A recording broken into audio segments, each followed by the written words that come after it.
ማድረጋችን የሚገባን ጥንካሬያችን የሚመዘነው እናት ስንሆን ነው። እናት ስንሆን ምንም አይነት ተራራ አይገድበንም፣ ምንም አይነት ጨለማ አይጋርደንም፣ ምንም አይነት ችግር ከመጋፈጥ ወደ ኋላ አንልም።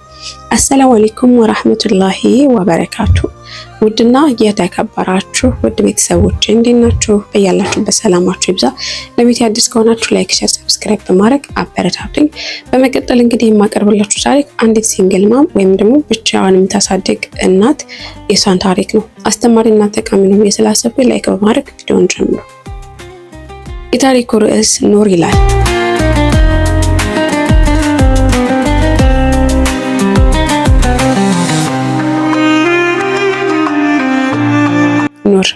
ኑር በጨለማ ውስጥ የበራች ሻማ። ንጋት ላይ የፈጅር አዛን ሲሰማ ኑር ከእንቅልፏ ትነቃለች። ለሌሎች ሰዎች ንጋት ገና ቢሆንም ለሷ ግን የውጊያ ሜዳዋ መጀመሪያ ነው። ኑር የ7 ዓመት ወንድ ልጇን ብቻዋን የምታሳድግ ወይም ሲንግል ማም ናት። ህይወት ባሏን በሞት ስትነጥቃት የደረሰባት ሀዘን ብቻ አልነበረም። ያለ ባል ምን ትሆናለች የሚለው የሰዎች የጥርጣሬ አይንም ጭምር እንጂ።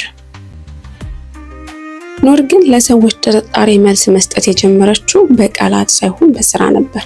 በየቀኑ በማለዳ ተነስታ ለሽያጭ የሚሆኑ ምግቦችን ታዘጋጃለች። ሂጃቧን በአግባቡ ለብሳ ልጇን አሳምራ ወደ ትምህርት ቤት ትልካለች።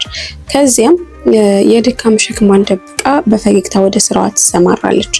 መንገዱ አልጋ ባልጋ አልነበረም። አንዳንዴ በፀሐይ ሀሩሩ ትዝላለች፣ ሌላ ጊዜ ደግሞ የሰው ትችት ልቧን ይሰብረዋል። ሴት ልጅ ብቻዋን አትችልም የሚሉ ድምጾች በጆሮዋ ያስተጋባሉ። እሷ ግን በአላህ ላይ ያላት ተስፋና ለልጇ ያላትን ፍቅር እንደ ጋሻ ትጠቀምበታለች። አንድ ቀን ልጇ አሚር ከትምህርት ቤት አዝኖ መጣ። እማዬ አባቱ የሌለው ልጅ ደካማ ነው ይሉኛል አላት። ኑር እንባዋን ዋጥ አድርጋ ልጇን አጠገቧ አስቀመጠችው።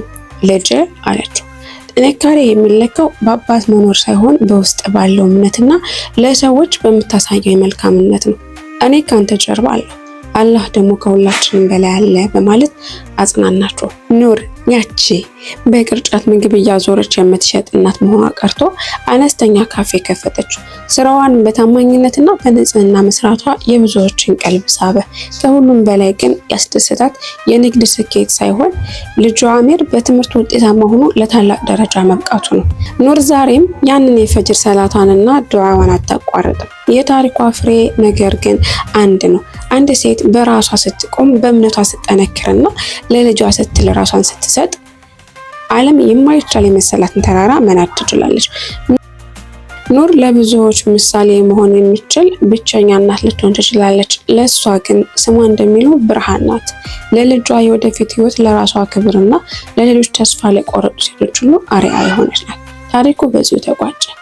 ስለተከታተላችሁ አመሰግናለሁ። ላይክ፣ ሼር፣ ሰብስክራይብ ማድረግ አይረሳም።